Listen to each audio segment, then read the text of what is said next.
Welcome to Prime Properties. I'm Michael Morris, sitting with me, my buddy Lou Willard. Lou, how are you? I'm doing awesome.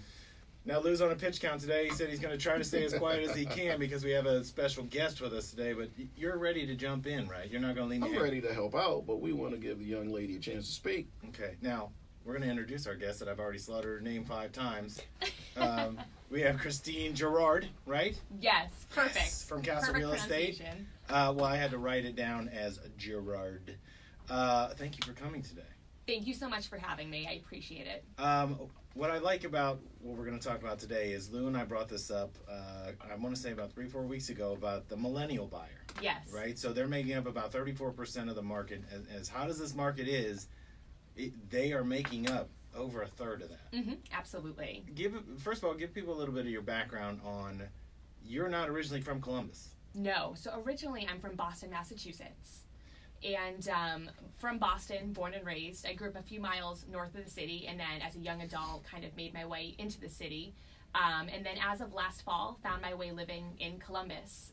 And so far, absolutely loving it. And with coming to a new city, I figured it'd be a great way to kind of dive into the real estate market, dive in head first, learn the neighborhoods, learn the local economy, and really be able to service my clients in the best way possible.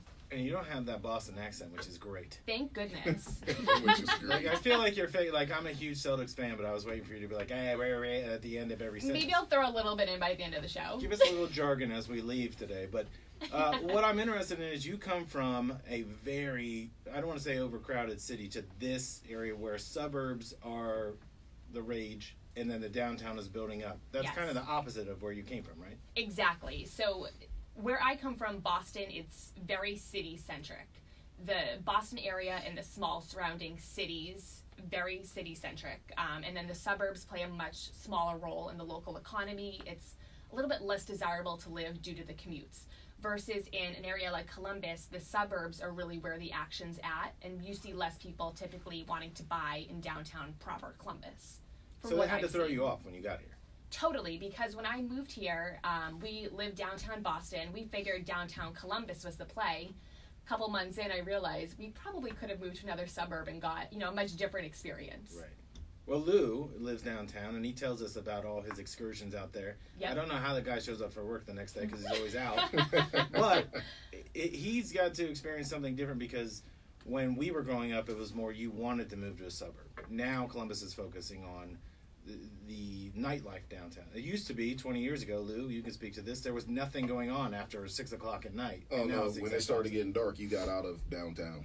Which is incredible to Yeah. me because I feel like the short north has completely blown up. In my year living here in Columbus, the amount of restaurants, bars, and lounges that I've seen open really geared towards that millennial customer.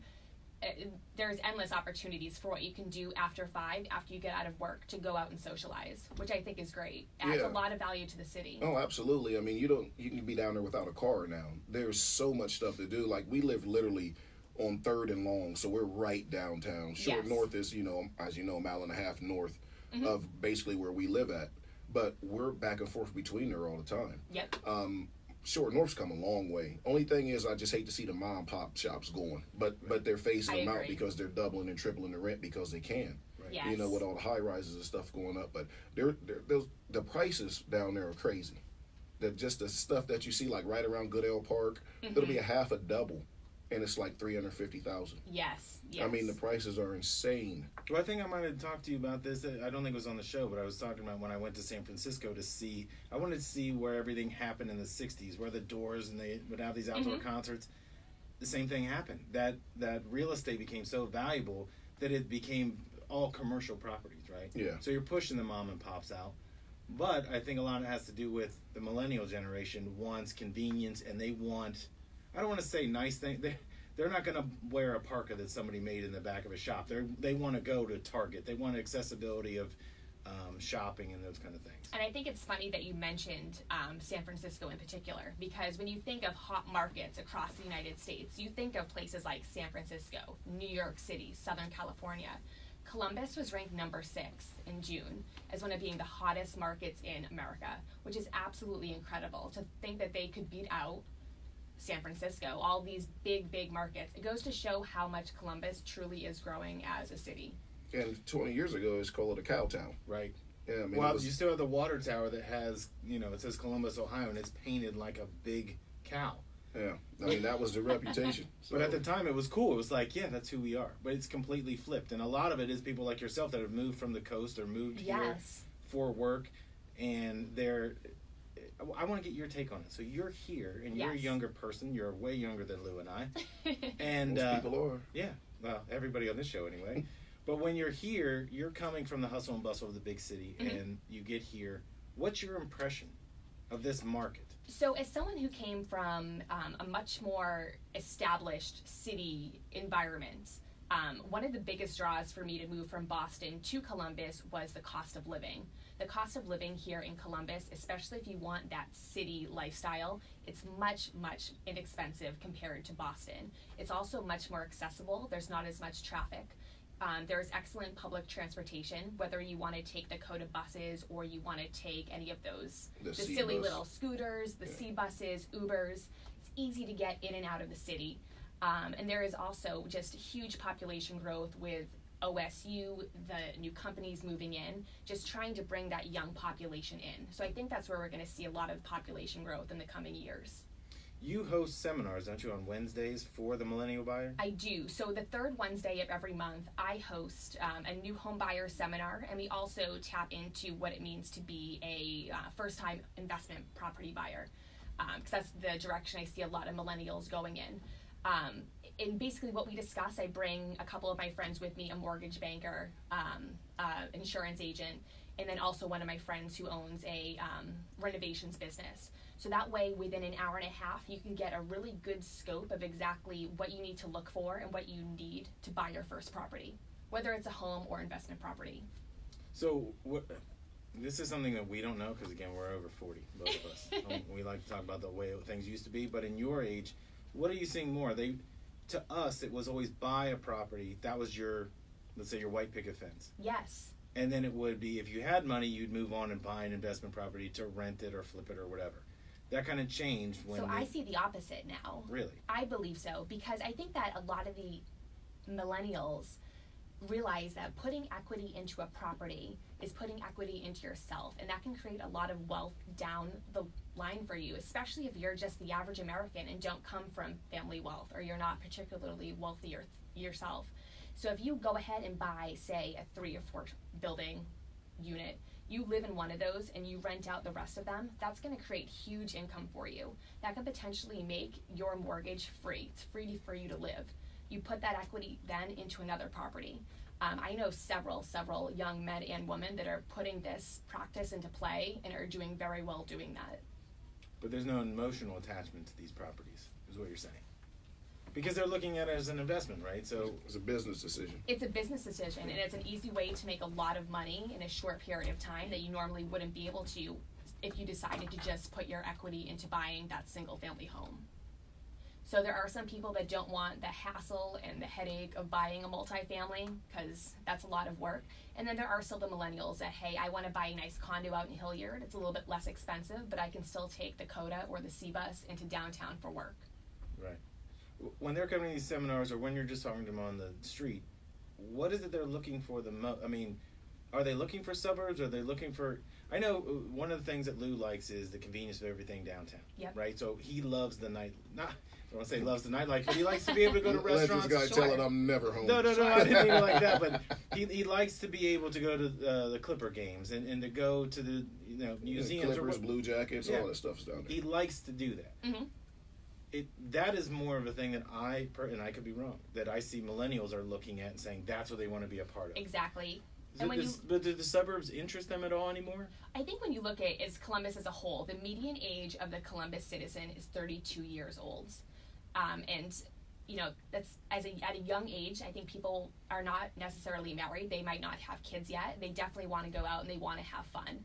I think that's part of the reason why we're seeing so many high-rises, luxury condos going up downtown to really appeal to that professional young adult that wants to have that environment living in the city. But that being said, I also have friends that I've helped buy properties and clients of mine who, want to be within that 15, 20-minute drive, Upper Arlington, Dublin, Gahanna, so they have easy access to get into the city to still be able to experience the Clippers games, the nightlife, and whatnot. When you're doing these seminars, who attends these? I mean, is it kind of all ages, or you're just targeting the millennial crowd? It's so funny because the first time that I hosted one of these, I thought that it was really going to be the millennials. And we've seen people from all walks of life. We've seen people that are, just out of college looking to buy their first investment property. We've seen people that are, maybe a little bit more established, early 30s, looking to buy their first home. And then we're also seeing people that are in their 40s, 50s, and 60s where now it's time, hey, I want to buy an investment property for some good income for my later years in life. So the last one we did, I think we had a great crew show up, and it was a great mix of everything. So our Q&A was on point. We were able to cover so many topics that I think were unexpected to me going in. But I think that we were able to provide a lot of value to everyone that attended. Lou, you teach a lot of courses, continuing education courses and that. Are you kind of seeing the same thing where it's a mix of younger and older? Or are you seeing more the it seems to me that there's a core group of these people that got left out when the housing crisis happened. Yeah. That it's like when it shook out, it was either you were really young or you were a survivor and you were 45 to 55 Yeah, years well, old. believe it or not, what we see is a lot of people who got hurt by the recession and maybe lost their home. So they had to run the whole cycle of getting that stuff off of their credit, rebuilding their credit, and then that's who comes to the seminar because they want to know who they're working with now because they got taken for a ride the last time. Exactly. So they want to know the real estate agent. They want to like in our case, the home inspector. Right. They want to know about my warranty company. They want to know the agent, and they want to be able to reach out and talk to people at each place because they got ran for it. They got a game played on them last time. So now that they've got their credit back right, they're back in, I like to say back in the game, so that's people in their 40s, and they come to, like when I teach the home path classes, they got babysitters that come to this class to get themselves together and know what they're doing. So I see people my age, mid 40s, and then you'll see some of the younger people in some of the classes because they've never bought a house. They have no idea what to do. So they're looking, what steps do I need to take? So, Christine's right, it's all over the board age-wise. And I think one of the other values we provide when I do these seminars is we really act as a personal concierge, which is what people really seem to want when they're buying a property, whether it's their first home or their second or third investment property. People want it to be as easy as possible because buying a property is one of the most intimidating processes that anyone will go through in their life. So between me offering the real estate expertise, being able to see a mortgage banker face to face and get to know him and ask him questions, not some guy that you're going to talk to via chat on the internet. Or even a home inspector. Exactly. Oh, did you know that Lou's a home inspector? That's a cheap plug for you, my friend. I'll take cheap plugs, expensive plugs. No, but those are things, again, that I don't think... One of the things about having Lou here was there were a lot of things I didn't know about. The transaction part is fine. It is when to walk away from a property. What damage would be there. I didn't even know that that's what Lou did. So as he's telling people and educating them, those seminars are invaluable, just like they're invaluable when you're teaching these people what to look for. And here's you always have a doctor, a lawyer, a real estate agent, right? You have to have people that are kind of schooling you in the game so you know what you're getting your into. confidants, people that have your best interest. The school systems ever play a part into the conversations in these seminars you're talking about? Because that used to be a real hard, fast rule. You better know the school system you're in. You better know if there's two high schools, which one they're going to. One's better than the other. Kind of think of the Westerville situation. You're going to go to south or north, and now there's central. So it's as the population explodes, I would think that people, if you have kids, that would be something they're focused on. 100%. And I think that also plays a big deal, schools and then also taxes. People, when they're looking at their dream home, it could maybe check all the boxes, but if the school district is off, it's a no-go. Same with if it's high taxes, it's a no-go as well. And that goes for millennial buyers, and that also goes for more seasoned buyers as well, because people are looking at resale value as well, because eventually, in all likelihood, will be reselling your home. So when people know that it's in a good school district, that provides value and also a sense of security. Especially if you're going to rent the property out, maybe to a family with young children, it definitely provides a lot of value.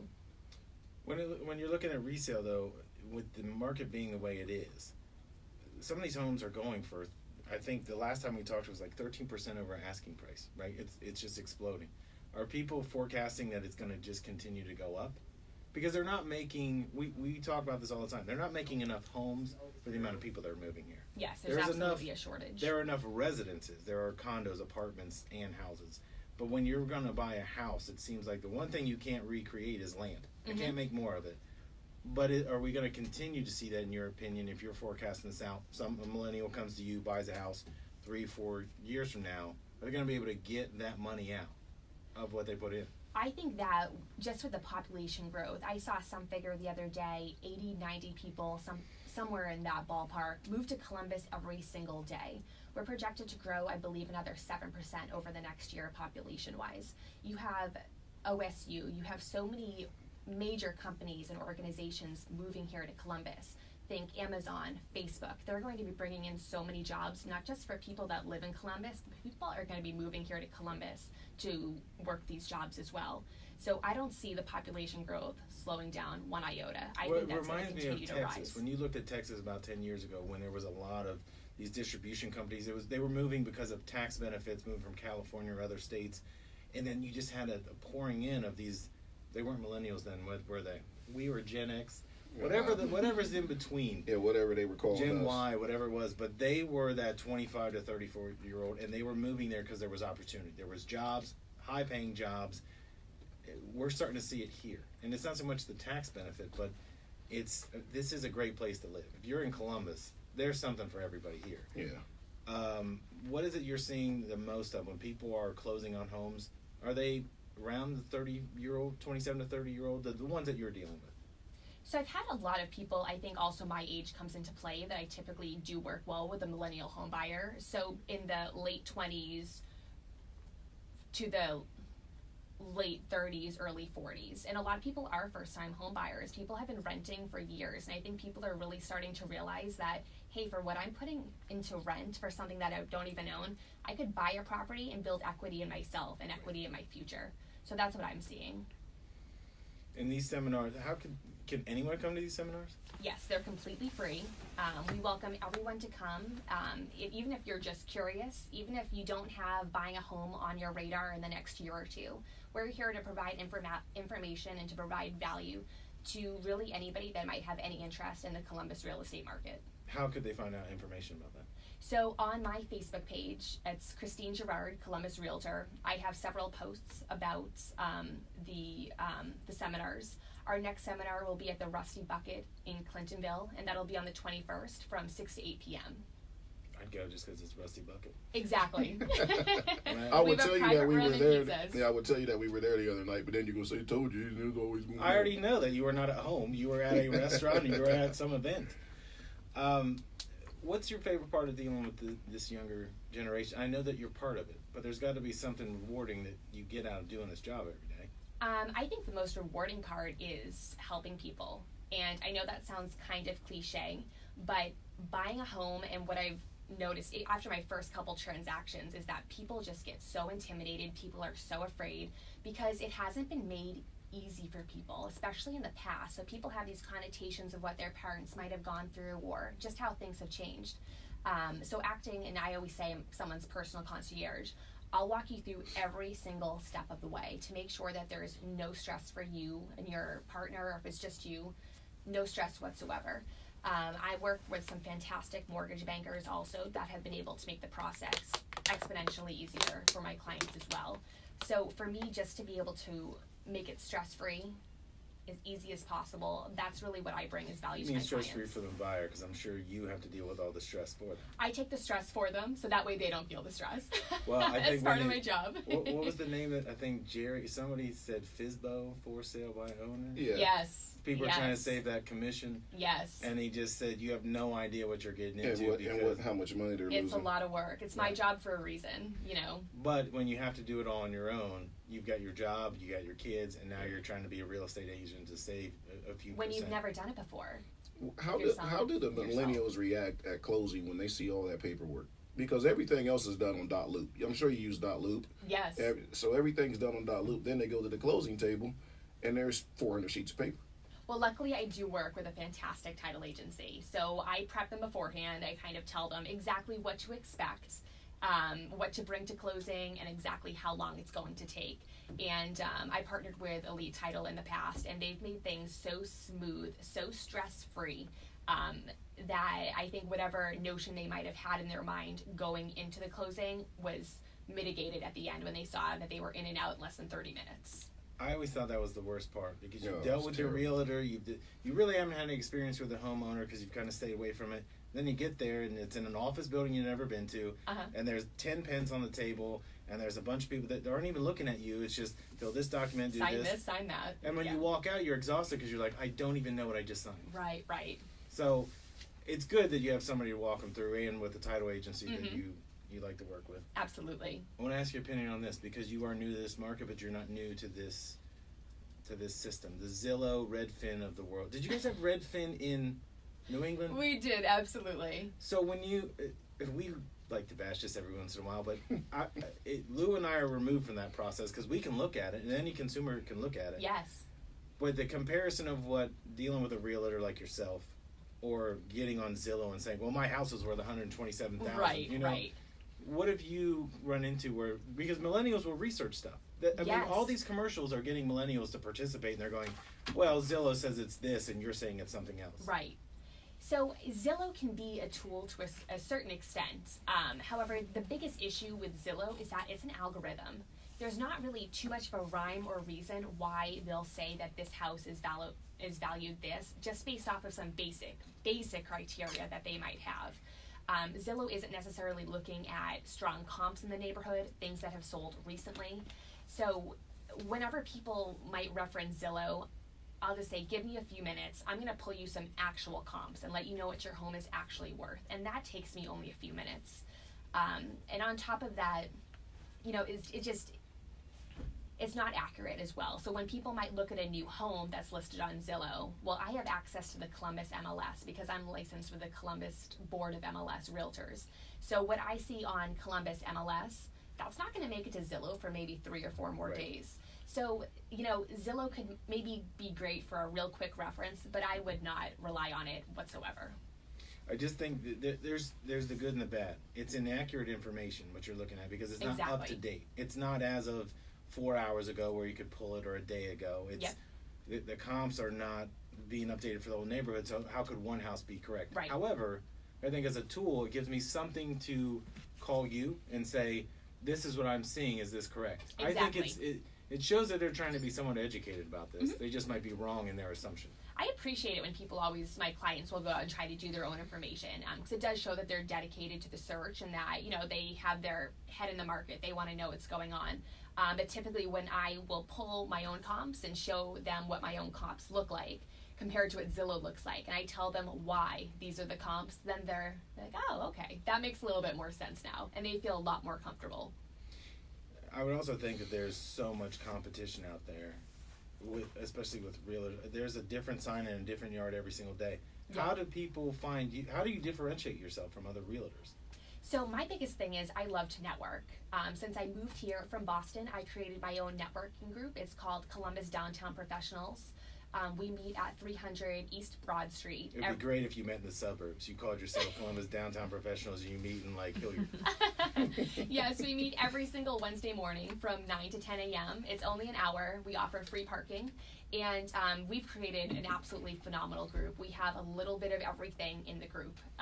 So that's been one great way to meet clients.